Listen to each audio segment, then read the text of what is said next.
Broadcasting from the business capital of the world, this is the Podcast Business News Network. She is somebody who works with families, couples, individuals, helping them move their life forward through many different modalities. She is a clinical psychologist, and we're going to focus on, at least start today, with children and the issues that bring them to therapy and why some parents maybe shy away from jumping into therapy with their kids, where it could make a huge impact on their lives. She's back with us. Dr. Gloria Vanderhorst is on the program. Welcome, Gloria. How are you doing today? I'm doing great, Steve. Thank you for having me. It's great to talk to you. You too. And we learned so much. You've got decades of experience, especially working with children. So why don't we look at children, maybe pre-K or right around school age, right there? Excellent. And the issues that can crop up, why their parents might be thinking of bringing them, what prompts that? Maybe it's the school. Let's go there. So there are actually two different avenues. Sometimes it's the parents, because this child is difficult to manage at home, or they're concerned about some unique characteristics or qualities. Let's say the child isn't eating well, and they're really concerned about weight gain and physical stamina. So sometimes the parents, because of behavior or physiological concerns, will talk to the pediatrician. The pediatrician is generally the referral source for those parents and says, maybe you should talk to a therapist and get some help, get some advice or direction. So that's one avenue. The other avenue is the daycare, the preschool, the kindergarten, whatever system the parents are using for childcare and education during the day while they're off to work. And many times that will be the source.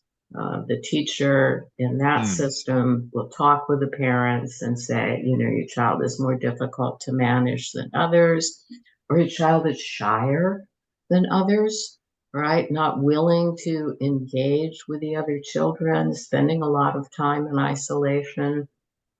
So those are the two sources, the parents themselves or the preschool daycare will send the parents to really pay attention to what's happening with their child. You said a word before. I want to focus on that for a moment. Eating. So, eating disorders are huge among adults. How young can they start? That's my first question. And how do you navigate through that? Is that something that you can help parents with, even, let's say, even at the teenager level? Yes, they can start very early. That doesn't mean that a preschooler who's having difficulty with nutrition and eating is actually going to turn into an adolescent with an eating disorder. It's not linear in nature. And the adolescent with an eating disorder may have never shown any symptoms of having difficulty at the dinner table or with breakfast or eating before. Because in adolescence, what tends to happen is it's not so much about food, it's about self. It's about how I experience myself, whether I'm comfortable with myself. It's how I see myself. So children who are anorexic, adolescents who are anorexic, actually see themselves as fat. They look in a mirror and they see themselves as much bigger than they really are. And they get hyper focused on different areas of their body, right? And they can pull up a piece of skin and say, oh, that's got way too much fat in it. But at the preschool level, I think what happens most of the time is the way in which the parents structure how they provide food, particularly in this day and age. If you think about it. Say that again. I want, Yeah, that's I'm like, whoa, okay. So now am I getting this that eating disorder situation can be more on the parents? it can be on the way that parents provide food for their children. So if you think Wow. about the typical American family at this point, both mom and dad are working, all right, which means they come home 5:30, 6 o'clock, right? Yep. Everybody is hungry, including them, right? And to prepare a meal is difficult, but it's also a labor of love. And Yes. if I'm stretched, I've had a difficult day, I don't want to engage in food preparation. So I'm much more likely to pick something up on the way home, Mm-hmm. much more likely to order in if I can afford it, or I'm much more likely to open a can of something or pull something out of the freezer and pop it into the microwave. Right. So I've not really participated in providing that food. There's an emotional difference for the parent. If I've not participated in providing that food, what do you think is happening to the children that I present it to? First thought here would be meals are not mindful. Uh-huh, They're not impactful. It's right. just get it over with. You need to eat something quick. Right. And I get that, we have unfortunately busy lives, and I wish it wasn't that way, but it is. Um, Hmm. how does that mentality, with the parent is just rushing, um, turn into an eating disorder? Well, there's another aspect to the rushing, all right? Because in today's family, mom and dad are just not coming home from work to chill out for the rest of the evening, right? They're taking their children to different activities. Then there's This one that. has to be at soccer. This one has to be at dance class. This one's taking music lessons, right? They're on the go until bedtime. Mm, So there's no interaction with the parent other than what takes place in the car, transporting a child to their activity. And then, depending upon the attitude of the parent, right? If I'm a real soccer fan, right? And I really want my 3 or 4 year old to love soccer, right? We're going to have some serious conversations in the car. It's not going to be light and fun and easy.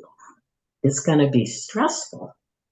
All right. And so now I've set up a situation in which the dynamic in the household has this layer of stress to it. The food that I provide is vanilla at best, right? hmm. And so the child's perspective is that they're not that important, first of all, and that they have to perform in order to earn relationships. So you ask them, Yeah. okay, connect those dots to an eating disorder. So I think it's obvious. You can see the connection. I get this early message that as a person, I'm not really that important. As an object to perform, I'm very important. All right. And that's a deadly combination. If you don't care about me, but you care about what I can produce for Mm, you, mm. then emotionally, you have set me up to be hyper focused on what's happening inside of me. Wow. These are things I didn't even expect to hear, Mhm. that we as parents can be impacting our kids in ways that we didn't even You see. don't know it. You Yeah. don't know. No. Mhm. And do you think, would it be reasonable to think, okay, let's say you have an adolescent with an eating disorder, Mhm. and it's often been said that a lot of times eating disorders are control. We're controlling something. Mhm. So let's go back to, let's say, I'm going to get, hypothetical here. Let's say you have an adolescent experience a divorce, maybe not going well between parents. Right. Now the mealtime is all kibosh. There's no, let's say it came out of nowhere. There's no family Right. gathering at the table when there Right. used to be. It's There all used to over be. the right. It's all Mhm. over the place. Life changes, and it's meals are all different now because life is different now. Right. And now that adolescent is reacting to it and maybe even trying to take some control, and that's how they control that one little piece of their life. Does that sound Right. reasonable? It's very reasonable, right? I think the adolescent is really looking for comfort. If you think about it, we come into the world connected to another human being, right? We Right. spend our lives trying to reconnect with other human beings, Hmm.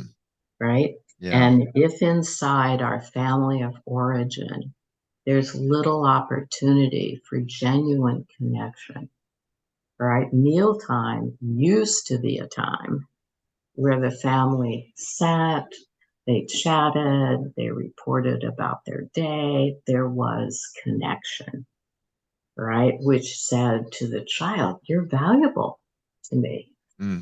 I really want to know the stuff that happened in your day." All right. I want to be able to laugh with you about the silly stuff that you did. I want to be able to hear kind of the serious stuff where you were having success. I want to know what your failures were today because I care about all those parts of you.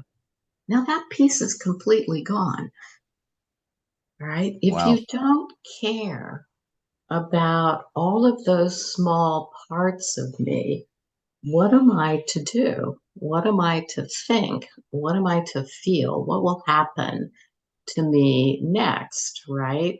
I will isolate. I will go interior and essentially I will eat up myself. I have no other choice. Wow. Sorry.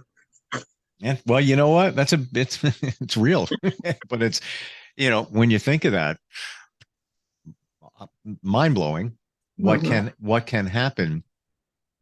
And that now we're just using one adolescent example, Sure. but we're not even talking about those other things that may have taken place. Let's say somebody said something to this child or Right. teen. Now you add Right. this other stuff, and now that you've got all this going on at the same time. Yeah. Any focus on the body. So sometimes parents don't realize the impact that they're having when they focus on a child's body. All right. Maybe you're teasing a child Yes. Yeah. about being a little chubby. All right. It's fun. To you, it's a joke. But to the child, it's an injury.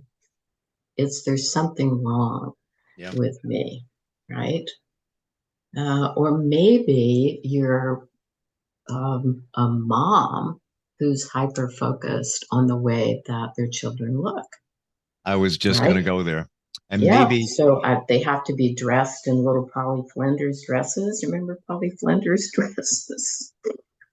or anything. Or It's anything, let's right? say let's say you have a mom, her mother used to give her maybe a hard time about Mhm. why your hair is like that, or what are Right. you wearing. Hmm. Hmm. You, for lack of a better description, as that mom, take it out on your daughter. You don't even know you're doing it. You're just Right. doing what you know, and it's like Right. the same thing. You can't wear that to school. Come on, really? And Right. you add that with all the other stuff that we're potentially talking about, and it's no wonder. you know, Yeah, kids have that trouble. focus on the visual is powerful. It's one Yeah. of our strongest ways of representing the world is the visual. And so if mom or dad are really focused on the way that you look, the way that you dress, what size you are, then that focus is painful. It goes deeper inside of you. Mm. And then you want to manage it. You don't want to be managed. You want to manage it. So when you start to manage your own weight, you're going to be in trouble. Wow. Do you, Gloria, when you're working with, kids, whether it's adolescents or what, and their parents, do you often figure out what's going on here, or you have an idea, but you never? It's almost impossible to get right down to the very core of what has taken place. Yeah, I think there's a multi-layered answer to that, right? If you're starting out as a therapist, you typically don't figure out what's Okay. going on here, right? If you're asking me at this point, at the end of the first few minutes, definitely by the end of the first hour, I know what's going on here. All right. I know when it started, how it started. I know where they need to go as well.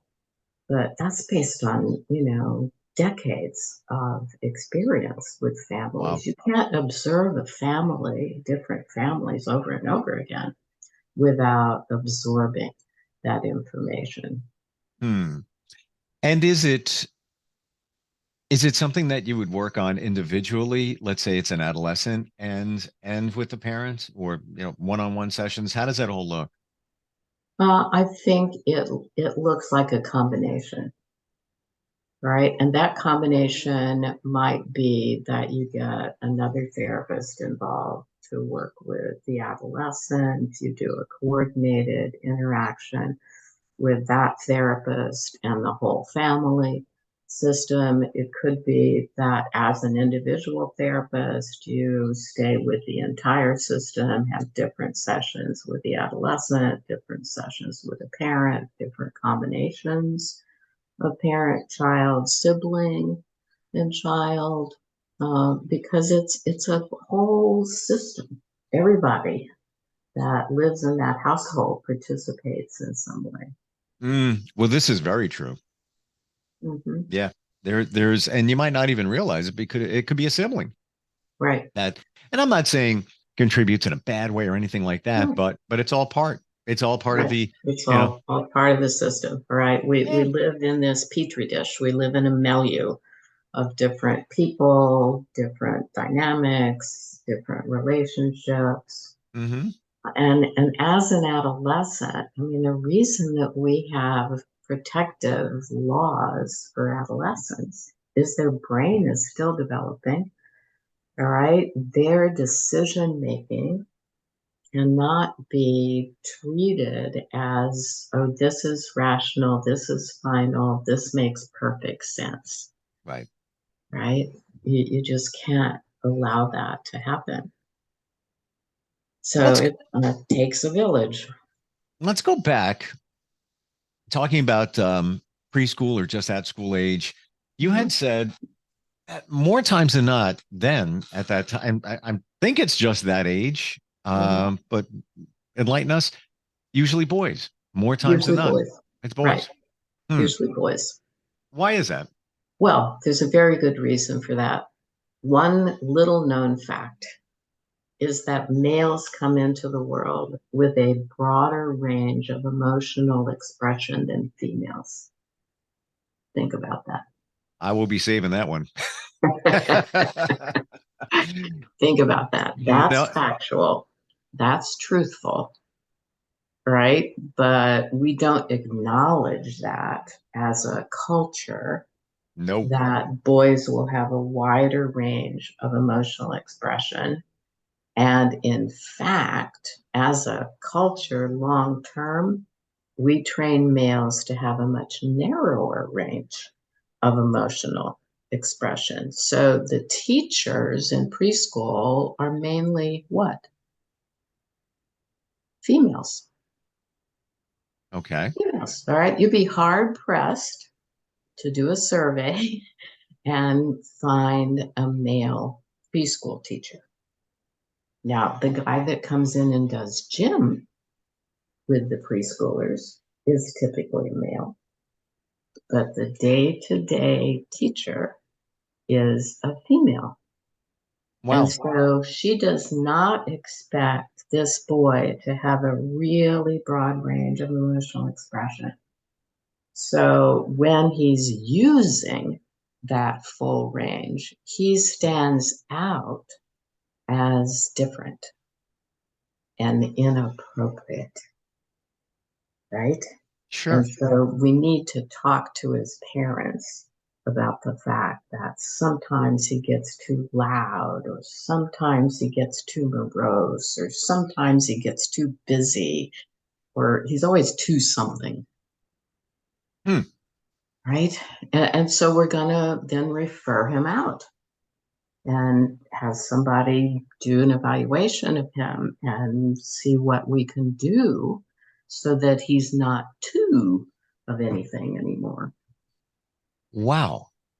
Um, so look, I want to make sure I heard this clear. We have a couple of minutes left, but this is huge. I Mhm. truly believe boy is much broader equipped with emotions at that age, Right, but it comes off looking as, he's hyperactive. He's got that going on. He's got that going on just right, because boys are going to express their emotions in different ways. He may, right, you know, slam his hand on the desk. Like, no, because he's just expressing himself.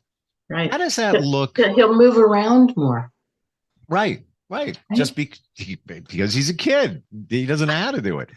So why has it been said that girls emotionally grow up faster than boys? Like, let's fast forward, I don't know, eight, Okay, so eight years. those are two different sets of facts, Okay. right? And the truth is that girls do mature emotionally about 2 years ahead of boys. So we should have an educational system that takes that into account. I'm not saying you separate them completely, right? But you need to acknowledge that the maturity, emotional maturity of boys lags about 2 years behind from elementary school up to middle of high school. Okay. So there should be an accommodation for that. Hmm. And we have no accommodation for that because we don't pay attention to boys. We don't pay attention to boys. We have them in this narrow little box. All right. They're supposed to be athletic. They're supposed to be strong. All right. They're supposed to be mathematical. Big boys don't cry. Big boys don't cry. And they definitely have no emotion. It's an Isn't it absolute amazing? lie. They're this, and we take them and put them into a box and squeeze. Now it's almost like it's got to explode because Right. the boy is not being who he really is. So we talked So about why do a lot of crimes get committed by males? Why aren't females out there doing the same thing? Right? hmm, I mean, if you're going to compress a child from preschool forward and put them into this narrow cattle lane and say you have to think this, you have to feel this, you have to behave this way, they're going to bust out. and We take don't it do out it and to girls, we do it to boys. wow. It's interesting when we're like literally out of time, but when you said, let's focus on boys today, I didn't know why. Now I know why. Yeah. And in my journey of learning a lot of this stuff, I've changed my view of inmates in prisons to some Mm. extent, where Mhm. it's not all their fault. It's how Is they it were. not? It was how they were Mm. raised. And I Right. don't just mean, how mom and dad were and came from Mhm. broken families. And it's things that were planted in their heads Like we talk about, 0 to 7 being so impactful in terms of your subconscious. These things were planted back then, whatever it was, challenging childhoods, and now they take that with them, and they're dealing with challenges and they react in a certain way. Right. Now, we automatically train a dysfunction into a certain percentage of the male population. That's not to say that there are inmates there that just are bad. There are bad people in the world. But with some latitude and understanding, and yes, no matter what, you broke a law, committed a crime, you have to pay for it. That's the way it is. But maybe it's not always their fault. That's all I'm saying. Just take a look at that. Yeah. Right. No, you're on target. They get set up in many ways. Yeah. Wow. Interesting talk today. Very much so. Thank you very much, Gloria. How do we find you if we're a parent? Yeah, so you can find me through my website, which is www.drvanderhorst.com. So it's www.drvanderhorst.com. Wow. Thank you so much. Learned a lot. I'll be taking some of those nuggets and sharing them with others. All right, good. As a matter of fact, I'm going to be talking to a really good friend who has 2 boys and has some challenges with them. And we're having it literally about our kids, having a conversation tonight. So I'm actually going to share that. Yeah. That's great. All right. Thank you again, Gloria, and look forward next time we talk. Okay. Thanks. We'll be right back. Are you looking for even more of the podcasts and hosts that you love? The Podcast Business News Network is proud to announce that you now have even more ways to listen live. Check out the MyTuner Radio, online radio box, and Simple Radio apps on iOS and Android, or find us online. Search for Business News Network on mytuner-radio.com, or search Podcast Business News Network on streama.com and onlineradiobox.com/US. Take your podcast on the go and don't miss a minute of the action.